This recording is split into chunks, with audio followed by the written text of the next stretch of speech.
அதிகாரம் 4.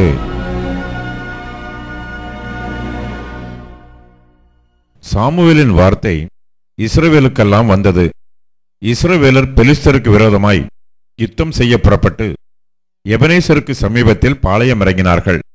பெலிஸ்தரோ ஆப்பக்கிலே பாளையம் இறங்கியிருந்தார்கள். பெலிஸ்தர் இஸ்ரவேலுக்கு விரோதமாய் அணிவகுத்து நின்றார்கள். யுத்தம் அதிகரித்து இஸ்ரவேலர் பெலிஸ்தருக்கு முன்பாக முறிய அடிக்கப்பட்டார்கள்.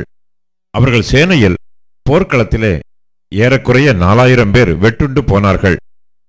ஜனங்கள் திரும்ப பாளையத்துக்கு வந்தபோது இஸ்ரவேலின் மூப்பரானவர்கள், இன்று கர்த்தர் பெலிஸ்தருக்கு முன்பாக நம்மை முறிய அடித்ததென்ன? சீலோவில் இருக்கிற கர்த்தருடைய உடன்படிக்கை பெட்டியை கொண்டு வருவோம், அது நம்மை நம்முடைய பகைஞரின் கைக்கு விலக்கி ரட்சிக்கும்படி நம்முடைய நடுவிலே வரவேண்டியது என்றார்கள்.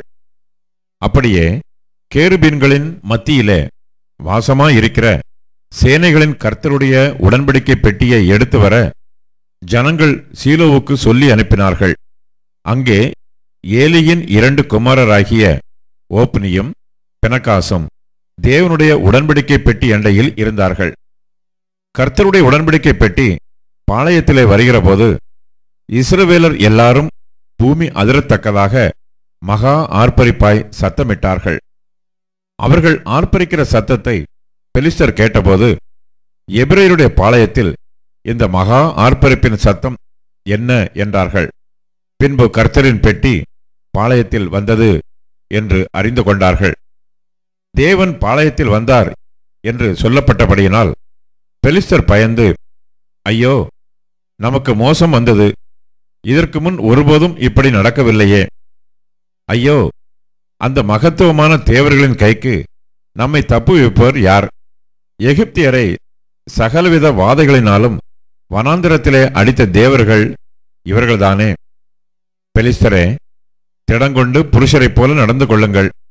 எபிரேயர் உங்களுக்கு அடிமைகளாய் இருந்தது போல நீங்களும் அவர்களுக்கு அடிமைகளாகாதபடிக்கு புருஷராயிருந்து யுத்தம் பண்ணுங்கள் என்று சொல்லிக் கொண்டார்கள். அப்பொழுது பெலிஸ்தர் யுத்தம் பண்ணினார்கள். இஸ்ரவேலர் முறிந்து அவரவர் தங்கள் கூடாரங்களுக்கு ஓடிப்போனார்கள். மகா பெரிய சங்காரம் உண்டாயிற்று. இஸ்ரவேலிலே 30,000 காலாட்கள் விழுந்தார்கள். தேவனுடைய பெட்டி பிடிக்கப்பட்டது. ஏலியின் 2 குமாரராகிய ஓப்னியும் பினகாசும் மாண்டார்கள். பென்யமின் கோத்திரனாகிய ஒருவன் படையிலிருந்து ஓடி தன் வஸ்திரங்களை கிழித்து தன் தலையின் மேல் புழுதியை வாரி போட்டுக்கொண்டு அன்றைய தினமே சீலோவுக்கு வந்தான். அவன் வந்தபோது ஏலி ஒரு ஆசனத்தின் மேல் உட்கார்ந்து வழியை பார்த்து கொண்டிருந்தான். தேவனுடைய பெட்டிக்காக அவன் இருதயம் தத்தளித்துக் கொண்டிருந்தது. ஊரிலே செய்தியை அறிவிக்க அந்த மனுஷன் வந்தபோது ஊரெங்கும் புலம்பல் உண்டாயிற்று. புலம்புகிற இந்த சத்தத்தை ஏலி கேட்டபோது, இந்த அமளியின் இரைச்சல் என்ன என்று கேட்டான். அப்பொழுது அந்த மனுஷன் தீவிரித்து வந்து ஏலிக்கு அறிவித்தான். ஏலி 98 வயதுள்ளவனாய் இருந்தான். அவன் பார்க்கக்கூடாதபடிக்கு அவன் கண்கள் மங்கலாய் இருந்தது. அந்த மனுஷன் ஏலியை பார்த்து, படையிலிருந்து வந்தவன் நான் தான், இன்றுதான் படையிலிருந்து ஓடி வந்தேன் என்றான். அப்பொழுது அவன், என் மகனே, நடந்த காரியம் என்ன என்று கேட்டான். செய்து கொண்டு வந்தவன் பிரதியுத்தரமாக, இஸ்ரவேலர் பெலிஸ்தருக்கு முன்பாக முறிந்தோடி போனார்கள். ஜனங்களுக்குள்ளே பெரிய சங்காரம் உண்டாயிற்று. உம்முடைய குமாரனாகிய ஓப்னி, பினகாஸ் என்னும் இருவரும் இறந்து போனார்கள்.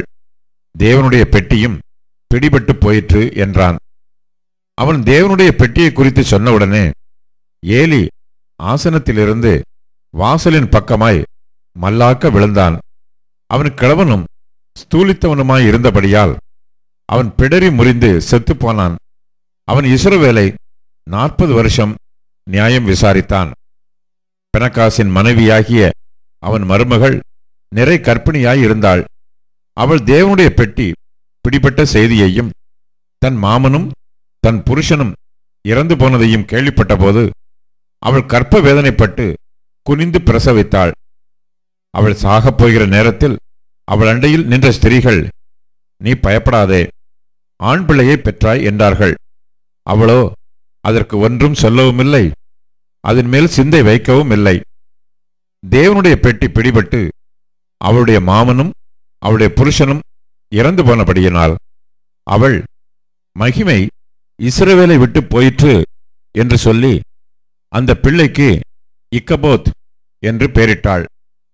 தேவனுடைய பெட்டி பிடிபட்டு போனபடியினால் மகிமை இஸ்ரவேலை விட்டு விலகி போயிற்று என்றாள்.